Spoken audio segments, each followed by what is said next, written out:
prøve at høre, hvad det er, de kan. Det er drengene. Ja.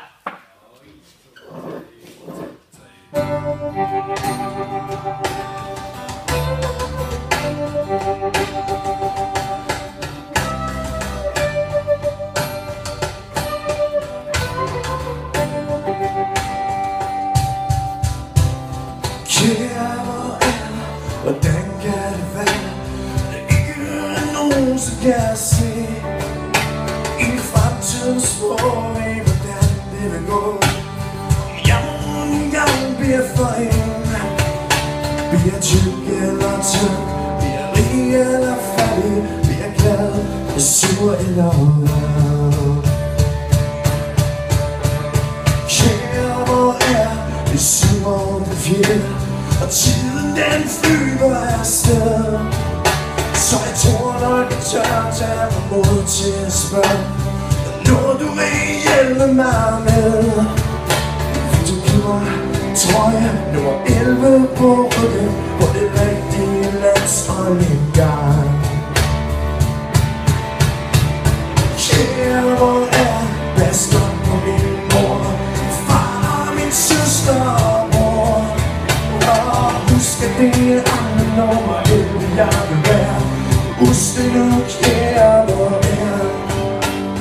Kære, hvor er, jeg får lov til at lære. Bruger min venstre ben.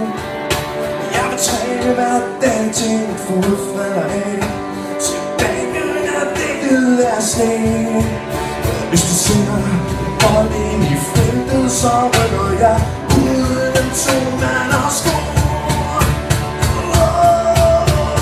Kære, hvor er, pasker på min mor, far og min søster og bror.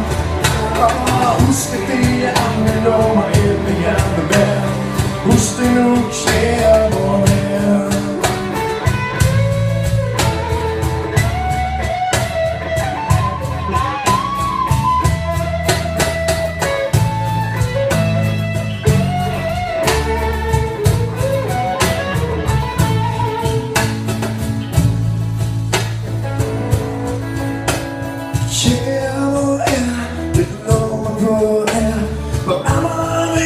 Så ved Gud ikke tælle nogen i vores hemmelige vision. Vi kan gå og trække tiden ud. For at først er 7, så er der ikke langt til andet. Tak for en af god nat. Kære, hvor er, pas godt på min mor, far og min søster og bror. Og husk at det er nummer 11 jeg vil være. Husk det nu, kære, hvor er. Pas godt på min mor, far og min søster og bror. Og husk at det er nummer 11 jeg vil være. Husk det nu, kære, hvor er.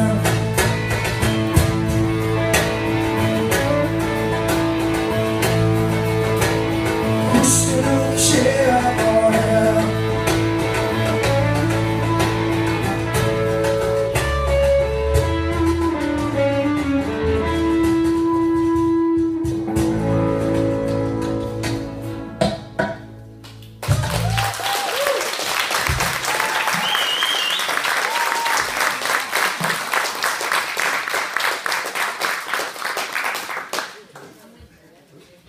Jeg synes da også lige, at vi skal fortælle historien om vores orkester sammensat til dagen her.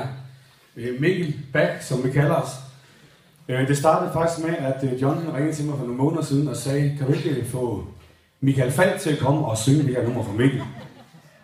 Så jeg ringede til Michael Falk og sagde, at vi har en konfirmation heroppe i Urup heroppe, og han folk gerne have, at du kommer og spiller en sang. Og det vil jeg sige også godt, at han har gjort nogle gange. Han har gjort til nogle sølvbryllup og noget, og der skulle stå et lille anlæg som her, og så kom han ind med en guitar, og så spillede han en 4-5 sange, og så, når han gik ud igen, blev så afregnet med 50.000 kroner kontant i hånden. Så var det John, der sagde, vi ringede til Thomas Jones, og så må I lige bakke ham op. Nu er det sådan, i vores orkester her, der er Thomas Jones, han er solisten her, og Lars Frede står for musikalske, og jeg er kassereren. Nu ville skæbnen så, at vi ikke fik handlet kontrakt, inden at vi laver koncerten her i dag. Og jeg har kun en at sige til det. Umiddelbart synes jeg, at Michael Falch han lød det billigt. Hvad siger du, Jensen? Jeg kan allerede sige, at vi skal ned fra 5 sammen til 2.